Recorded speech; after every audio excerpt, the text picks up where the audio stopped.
तो टैक मोड हो चुका है हमारा शुरू। सुबह 12:30 बजे तुम्हें मिल गई थी इकोनॉमिक्स की चैप्टर 1 चैप्टर 2 इंडियन इको की वीडियो रिवीजन हमने पूरी उसमें कर ली थी, दोनों चैप्टर्स की। रात को 8 बजे तुम्हें मिलेगी अकाउंट्स की वीडियो और ऊपर मैथ्स के चैनल पे मैथ्स का टैक मोड फुल ऑन में चल रहा है, फुल ऑन स्पीड पे चल रहा है। हर एक चीज अप्लाइड मैथ्स और मैथ्स की वहाँ पे करवाई जा रही है। सबसे पहले जाओ अभी के अभी कॉमेंट सेक्शन में मुझे बताओ कि क्या तुमने रिवीजन वीडियो पूरी कर ली है इंडियन इको चैप्टर 1 चैप्टर 2 की। अगर पूरी कर ली है तो फटाफट से जाके डन लिख कर आओ कॉमेंट सेक्शन में। और उसके बाद अब हम करने वाले हैं शुरू हमारे क्वेश्चंस, मोस्ट इंपॉर्टेंट क्वेश्चंस इन्हीं दोनों चैप्टर्स के।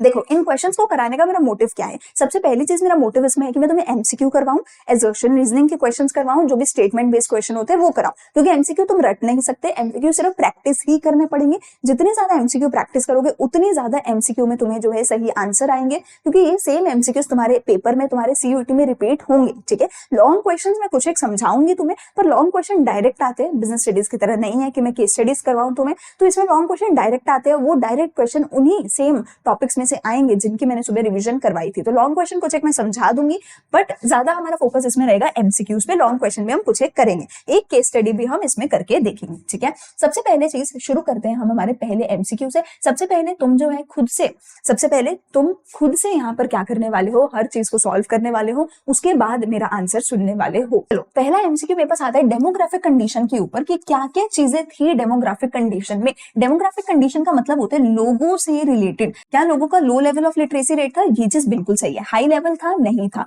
ये दोनों एक ऑप्शन हमारा यहाँ पे कट हो गया। लाइफ एक्सपेक्टेंसी देखो, क्या हाई लाइफ एक्सपेक्टेंसी थी? नहीं। क्या हाई लाइफ एक्सपेक्टेंसी थी? नहीं। अब हमारे कितने ऑप्शन कट गए? ए कट गया, बी कट गया, डी कट गया। तो एक ही आंसर बचा option number D. Level of literacy बहुत कम था, मोर्टेलिटी रेट बहुत ज्यादा था, लाइफ एक्सपेक्टेंसी बहुत कम थी। लिटरेसी करीब 16% थी, लाइफ एक्सपेक्टेंसी जो आज 69 है उस टाइम पे करीब 31 ईयर्स की थी। ठीक है, during the second half of 19th century cotton textile ज्यादा कहां पर थी? कॉटन टेक्सटाइल इस टाइम पे ज्यादा थी महाराष्ट्र में। इसको एज इट इज आप याद कर सकते हो। ठीक है, अब एजर्शन रीजनिंग है। पहली चीज, इंडिपेंडेंस के बाद पब्लिक सेक्टर को एक मेजर रोल दिया गया था ताकि वो ज्यादा इन्वेस्टमेंट कर सके इंडस्ट्रियल सेक्टर में, सेकेंडरी सेक्टर में। ये चीज बिल्कुल ट्रू है। ये इसलिए था क्योंकि इंडस्ट्रियल सेक्टर एक बैकबोन है किसी भी इकोनॉमी की। ये चीज भी बिल्कुल सच है। So both the statements are true and R is the correct explanation of ए।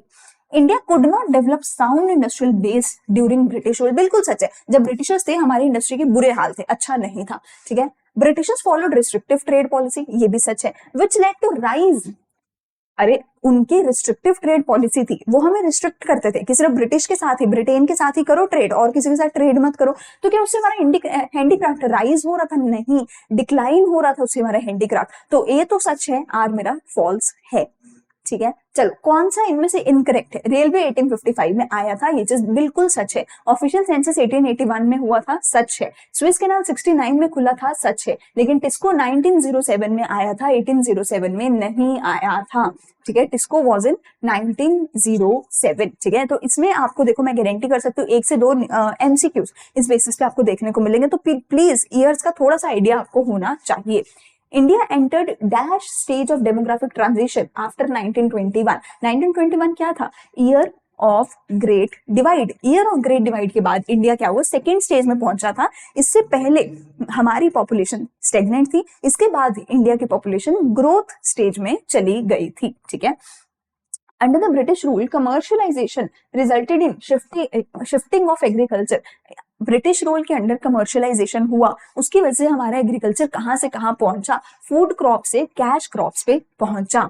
ठीक है, उन्होंने बोला फूड क्रॉप्स मत उगाओ, तुम उगाओ कैश क्रॉप्स। ठीक है, अच्छा, arrange the event in the correct chronological order. सबसे पहले क्या हुआ हमें वो बताना है। ठीक है, great divide 1921, TISCO 1907, introduction of railways 1850, opening of Swiss canal हुआ था 1869। ईयर्स याद करने पड़ेंगे, दोनों में से कोई ना कोई क्वेश्चन तुम्हें देखने को मिलेगा, जो पीछे किया जो यहाँ किया। ठीक है, एमसीक्यूज आते हैं ईयर्स के ऊपर। ईयर्स पहले 2 चैप्टर्स में ही है, पहले एक चैप्टर में, दूसरे चैप्टर में ग्रीन रेवोल्यूशन वगैरह का है, कुछ ज्यादा ईयर्स हमें देखने को नहीं मिलते, तो प्लीज याद कर लेना। ठीक है, अब क्या ऑर्डर हुआ? 3 4 2 1। ठीक है, चलो, zamindari system was introduced by Britishers, सही बात है, ताकि वो रेवेन्यू पे कंट्रोल कर सके, बिल्कुल सही बात है। जमींदार को पूरा फ्रीडम दिया गया कि वो रेंट कलेक्ट करे और अपने पास रख ले, क्या ये सच है? नहीं, ऐसा सच नहीं है। जमींदार से कौन लेता था रेंट? ब्रिटिशर्स लेते थे इन द फॉर्म ऑफ लगान। तो एक सच है, दूसरी फॉल्स है। ठीक है, identify the correct statement in the incorrect statement sorry in the light of pre independence occupational structure. Occupation के बारे में बताना है।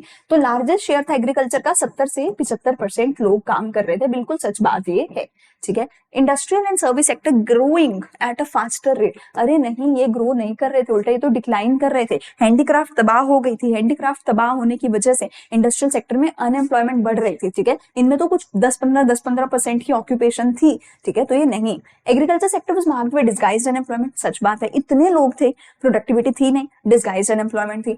अनबैलेंस ग्रोथ हो रही थी, सच बात है, क्योंकि एग्रीकल्चर में तो इतने सारे लोग हैं, इंडस्ट्री और सर्विस सेक्टर में कोई है ही नहीं, तो वहां पे अनबैलेंस ग्रोथ हो रही थी, ठीक है। तो मेरा ऑप्शन क्या होगा, कौन सी चीज गलत है, दूसरा गलत है, तो ऑप्शन बी गलत है, तो आंसर सी होगा। Roads were constructed by Britishers primarily for movement of army, सच्ची बात है, हमें ढूंढना क्या है। Choose a statement which truly state, जो सच बताती है, सच, तो ऑप्शन 1 सच बताती है। रेलवेज 1850 में आए थे, ये गलत है, ठीक है। Indian exports expanded during the period, सच बात है, हमारे एक्सपोर्ट बढ़े थे क्योंकि हम एक्सपोर्ट कर रहे थे रॉ मटेरियल भर भर के ब्रिटिशर्स को, ये बात सच्ची है। Britishers took major to develop inland trade and sea route, ये बात भी सच है, तो मेरा आंसर होगा ए, सी एंड डी, क्योंकि हमारे उन्होंने ट्रेड को भी, सी रूट को भी डेवलप किया ताकि वो इंडिया से रॉ मटेरियल लेके जा सके, इंडिया में फिनिश गुड्स लाके दे सके, तो ये बात भी सच है, ठीक है। At the time of independence state had to play extensive role in promoting industrial sector, ये बात भी सच है, स्टेट ने बहुत ज्यादा अच्छा रोल प्ले किया था, सरकार ने, क्यों, क्योंकि जो प्राइवेट सेक्टर था उसके पास कैपिटल नहीं था ये करने का, अगर उनके पास कैपिटल था तो सरकार, तो हमारी मार्केट इतनी ज्यादा थी ही नहीं कि वो कैपिटल लगाए प्रॉफिट कमाए, तो ये था ही नहीं। तो प्राइवेट सेक्टर के पास ना तो पैसा था, पैसा था भी तो उनके पास, उनको पता था प्रॉफिट होगा नहीं, तो किसने काम किया पब्लिक सेक्टर ने, स्टेट ने, ताकि वो इंडस्ट्रीज को प्रमोट कर सके, तो ये बात सच है, ये बात झूठी है, सॉरी ये बात भी सच है, ये बात भी, हाँ, this one both the statements are true, इसमें आएगा, ठीक है। And R is the correct explanation of A. Excessive regulation of permit license raj prevented private firms from becoming fairly competitive, ये बात सच है, तुमने इतने लाइसेंस लेने को बोल दिया, सरकार ने इतने लाइसेंस लेने को बोल दिया कि जो प्राइवेट सेक्टर था उसका बहुत ज्यादा पैसा, बहुत ज्यादा टाइम, बहुत ज्यादा एफर्ट लाइसेंस लेने में चले जाते थे, रादर देन कि वो अपने आप को इंप्रूव करें, तो कंपनीज इंप्रूव कर ही नहीं पाई, क्योंकि कुछ भी करना था पहले लाइसेंस लो, एक्सपैंड करना है लाइसेंस लो, डाइवर्सिफाई करना है लाइसेंस लो, तो वो कुछ भी करने का सोचते थे पहले तो लाइसेंस लेना पड़ता था, जिसकी वजह से हमारी कंपनीज जो है कॉम्पिटिटिव नहीं बन पाई। So both are correct, R is correct explanation of A. अच्छा, सिलेक्ट द करेक्ट कॉम्बिनेशन। सबसे पहला, सेटिंग ऑफ प्लानिंग कमीशन कब सेटअप हुई थी, 1950 में, पीएम जवाहरलाल नेहरू के अंडर, ठीक है। 1951 में हमारा पहला प्लान, 5 ईयर प्लान आया था, ठीक है। प्रोटेक्शन फ्रॉम ट्रेड होता है टैरिफ के थ्रू, टैरिफ मतलब बहुत हाई टैक्सेस लगाए जाते हैं ताकि फॉरेन की कंपनीज आके सामान इंडिया को ना बेच सके, ठीक है। ग्रीन रेवोल्यूशन के अंडर हुआ था व्हीट एंड राइस का बहुत ज्यादा इंप्रूवमेंट, और commission for small scale industries आई थी 1955 में। The first 7 5-year plans gave importance to dash, which means avoiding imports. अब देखो वो छोड़ दो, ये पढ़ो, avoiding imports of those goods which could be produced in India, जो भारत में चीजें बनाई जा सकती हैं उनका इंपोर्ट को अवॉइड करो, तो ये क्या है, सेल्फ रिलायंस है, आत्मनिर्भर भारत है, ठीक है। अब बताना है कौन सा स्टेटमेंट इनमें से ट्रू है, ठीक है। At the beginning of the period, कौन सा पीरियड, 1950 से 1990 के टाइम पीरियड की बात हो रही है कि 1950 से 90 के बारे में क्या चीज सच है। 1950 के टाइम यानी कि शुरुआत में, यानी कि 1950 के time share of agriculture was the highest, बिल्कुल सच है, उस टाइम पे जीडीपी में शेयर ऑफ एग्रीकल्चर ज्यादा था, क्यों, 75% लोग एग्रीकल्चर में है, इंडस्ट्री तबाह हो गई है, सर्विस सेक्टर अच्छा नहीं है, तो ऑब्वियसली सबसे ज्यादा शेयर किसका था, जीडीपी में एग्रीकल्चर का था।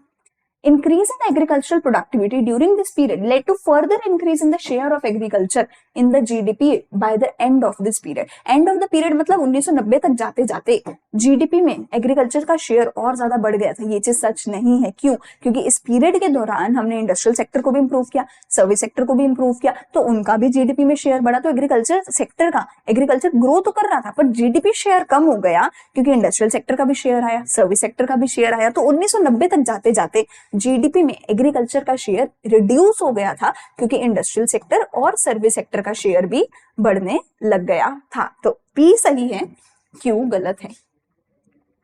चलो, modernization refers to the use of new technology only नहीं, सुबह ही पढ़ा है। मॉडर्नाइजेशन में दो चीजें आती है, टेक्नोलॉजी भी नई और सोशल आउटलुक भी नया, ठीक है। तुम्हें जेंडर इक्वालिटी भी लेकर आनी है, तो ओनली नहीं होगा, ये चीज गलत है। To enhance the productivity women must be given equal opportunity, ये बात बिल्कुल सच है, वुमेन को भी आपको इक्वल अपॉर्चुनिटी देनी चाहिए। So one is true, one is false, second is true, ठीक है।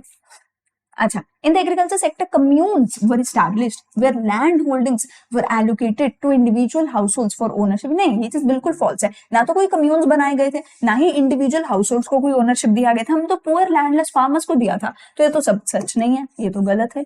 SEZs were established to attract foreign investment and technology, ये बात सच है। स्पेशल इकोनॉमिक जोन्स बनाए गए थे, ठीक है। ओके, तो इसमें आंसर हो जाएगा statement 1 is false, statement 2 is true.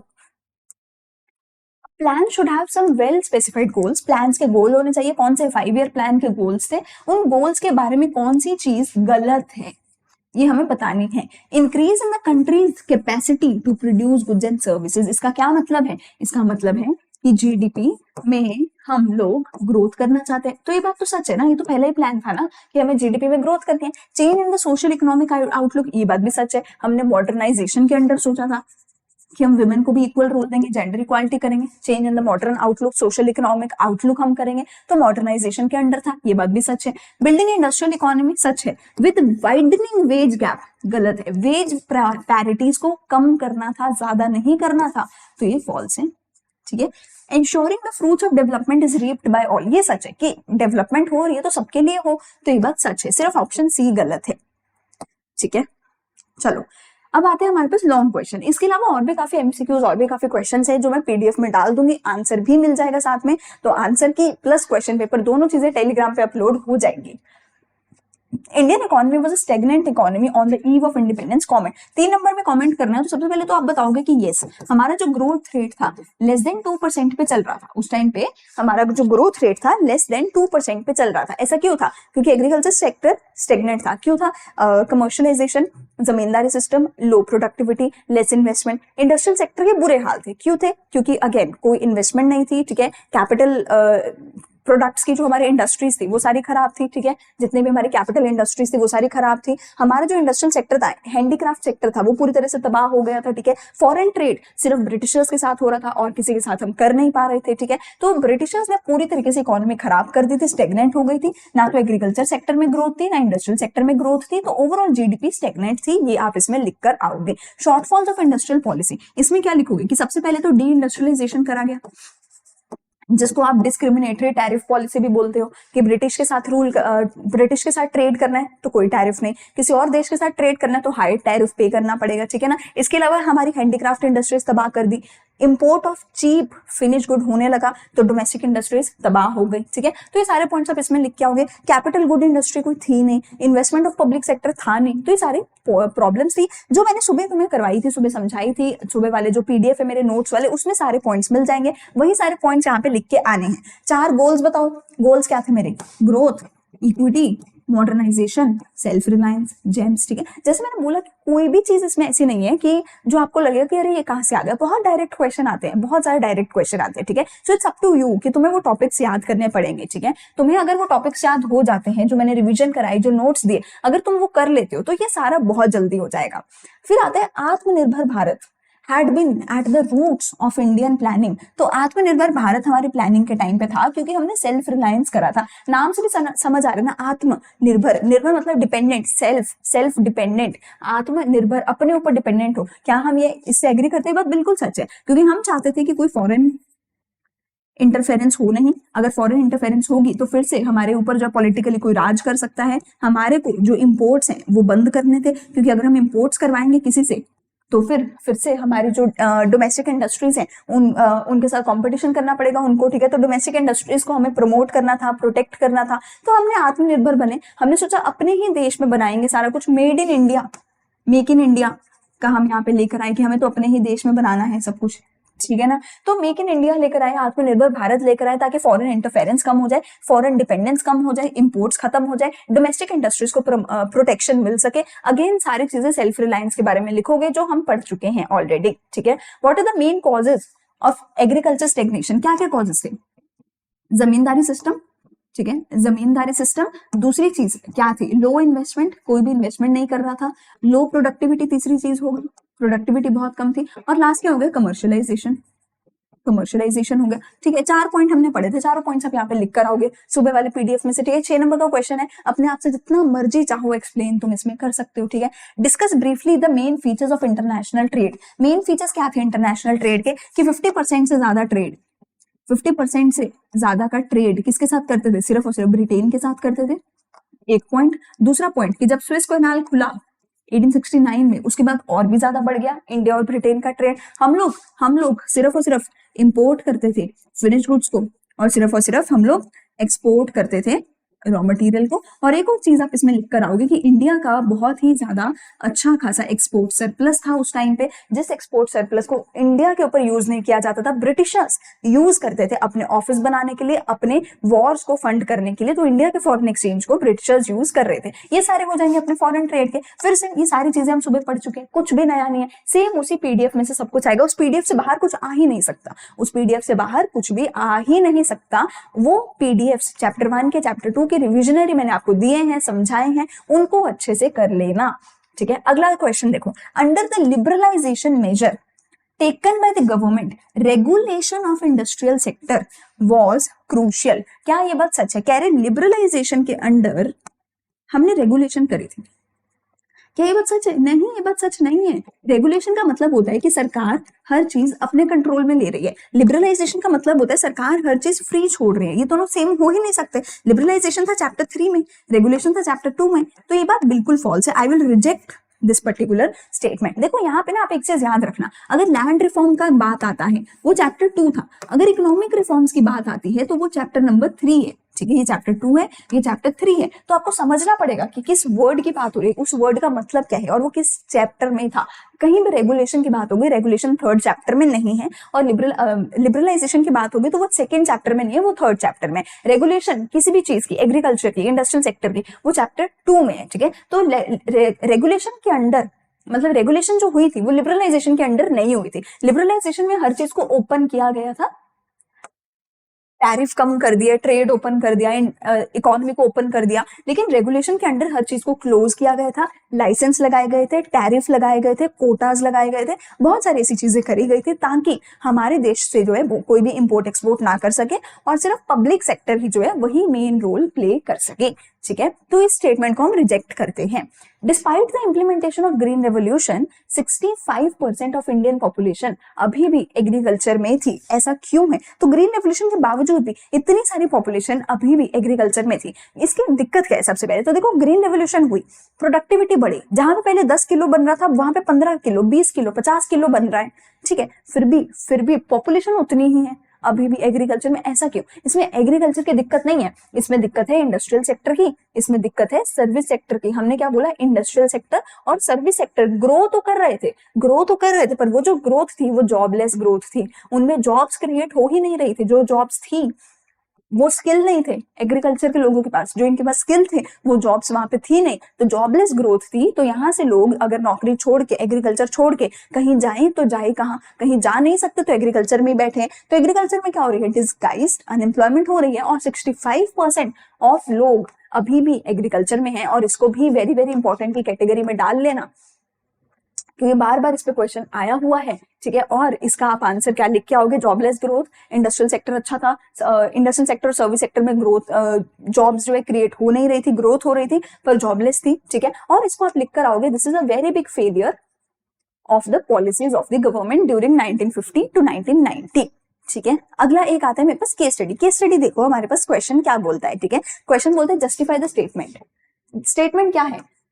The government of India in the initial years emphasized on the role of public sector, और आपको क्लासिफिकेशन करनी है इंडस्ट्रीज की into various categories under the IPR। ठीक है, अब देखो हर एक 6 नंबर की केस स्टडी आएगी मैक्रो में, एक 6 नंबर की केस स्टडी आएगी इंडियन इको में। किसी बच्चों को कुछ भी नहीं आता, अगर कुछ भी नहीं आता तो भी इन दोनों में 4 नंबर का तो तुम्हें केस स्टडी में दे रखा होगा, तुम्हें ढूंढ के कॉपी पेस्ट करके आना है। यानी कि एक बच्चे को जिसको कुछ भी नहीं आता इकोनॉमिक्स में, वो भी 8 नंबर तो ले सकते हैं। 4 नंबर इसमें से, 4 नंबर इसमें से, सिर्फ केस स्टडी में से देखो, ढूंढो, कॉपी पेस्ट करो, आ जाओ। बिजनेस स्टडीज की तरह मुश्किल केस स्टडी नहीं है, एज इट इज चीजें मिल जाएंगी और उन्हीं चीजों को कॉपी पेस्ट करके लिख कर आना है। ठीक है, तो तुम्हें यहाँ पे देखो क्या दिया हुआ है, क्लासिफिकेशन ऑफ इंडस्ट्रीज पूछी हुई है। ठीक है, classification of industries as it is तुम्हें यहाँ पे दी हुई है। बताओ इतना क्लियर तो एनसीईआरटी नहीं बताता आंसर जितना यहाँ पे बताया हुआ है ना। तो क्लियर हमें आंसर दिया हुआ है कि क्लासिफिकेशन कैसे करनी है। 3 नंबर 3 पॉइंट्स, हमारा 3 नंबर हमें मिल जाएंगे। एज इट इज तीनों चीजें लिख के आ जाओ। दूसरी चीज है कि सरकार ने बहुत इंपॉर्टेंट रोल एक प्ले किया इन द इंडस्ट्रियल डेवलपमेंट। ऐसा क्यों है, इसको भी आप यहाँ से देख के 1 नंबर का पॉइंट तो आप लिख ही सकते हो क्या, कि there is a need for adoption of the socialist pattern as the national objective along with the need for plan and rapid development. कि हमें क्या करना था, हमें अपने सोशलिस्ट ऑब्जेक्टिव को, लोगों के वेलफेयर के ऑब्जेक्टिव को जो है फुलफिल करना था। इसलिए जो सरकार थी उसको एक मेजर रोल यहाँ पे प्ले करने दिया गया। लेकिन ये 1 नंबर का होगा तो 4 नंबर का हमें यहाँ से मिल गया। 2 नंबर का खुद से लिखना पड़ेगा कि जो प्राइवेट सेक्टर थे, प्राइवेट सेक्टर के पास कैपिटल नहीं थी कि वो इन्वेस्ट कर सके, और प्राइवेट सेक्टर प्रॉफिट के लिए काम करती, प्रॉफिट वाली इकोनॉमी हमारी थी नहीं कि यहाँ से उनको प्रॉफिट मिल सके, तो इसलिए प्राइवेट सेक्टर ने काम किया नहीं। ठीक है, तो ये हो गया हमारे। अब बाकी के 2 पॉइंट, 2 पॉइंट खुद से लिखोगे 2 नंबर मिलेंगे। 4 नंबर का केस स्टडी में से टेप दोगे तो तुम्हारे 6 नंबर पूरे के पूरे हो जाएंगे। ठीक है, जितने भी एमसीक्यूज है इन सबको पहले तुम खुद से प्रैक्टिस करोगे, खुद से आंसर करोगे, उसके बाद यहाँ पे आके मेरे सुनोगे। इसके अलावा बहुत सारे और एमसीक्यूज, बहुत सारे और क्वेश्चंस इन्हीं दोनों चैप्टर्स के मैंने जो है टेलीग्राम पे डाल दिए हैं। इस पीडीएफ में आंसर भी आपको साथ में इनके मिल जाएंगे। ठीक है,